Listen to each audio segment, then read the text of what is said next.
Yes, there's every possibility that they will take control of Lashkar, and of course Helmand province in general, and other provinces.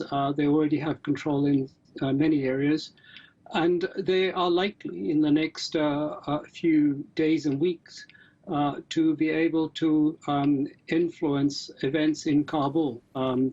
I think the strategy they've adopted has been very well thought out. They've started with the first phase a few weeks ago by cutting off lines of communications from the north where supplies could be brought in to help the government. And now they're moving into towns, but they're leaving Kabul till last. And they appear to be avoiding too much fighting.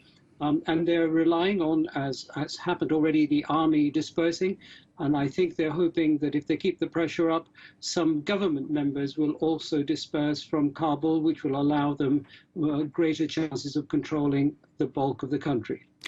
It might seem like a naive question, but how has the Taliban remained so resilient all down through the years with such a heavy international troop presence in the country?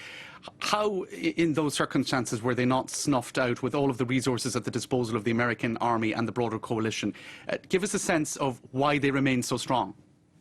Well, I think that's a very good question, and the reason they remain so strong is manifold. There are many reasons for it, but the main reason, I think, is that the rationale for the Taliban was always because they were going to fight against injustice and corruption, and the government that was installed has failed to adequately get rid of injustice and corruption as perceived by many Afghans.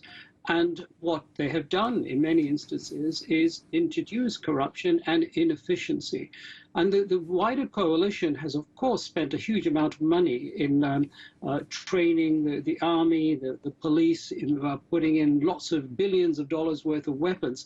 What they could have done was to spend a very small proportion of that in developing agriculture and many other activities within the country which would have helped occupy people, would have been able to allow a stronger civil society and avoid corruption.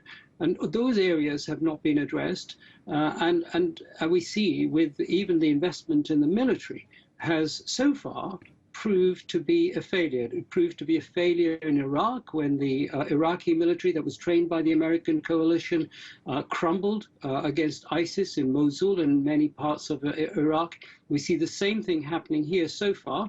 The Taliban have walked into many towns, even into garrisons, where the army has evaporated. Just very quickly, what can we say? I mean, it's too big a question perhaps to sum up in only a minute or so, but regime change, you mentioned Iraq, Libya.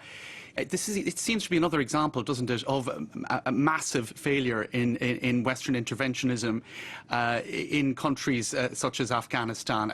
I mean, it appears now that the country is being abandoned to the Taliban. The only shift from Washington in the past few days is to help Afghans who've worked for US agencies to flee the country. Well, of course, and we mustn't forget that that whilst the coalition was in place, thousands of people, civilians, were dying because of the conflict. So we mustn't invent a new reality. It wasn't a wonderful time.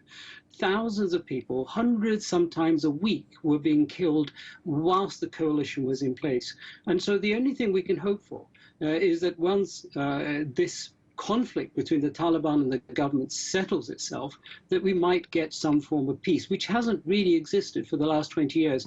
But the point about regime change in general is a very good one. Regime change as a policy, as a foreign policy, is beyond its sell-by date. It no longer works. And the sooner Western governments and great powers understand that, the better the world will be, because the price of that policy is being paid by soldiers who are normally very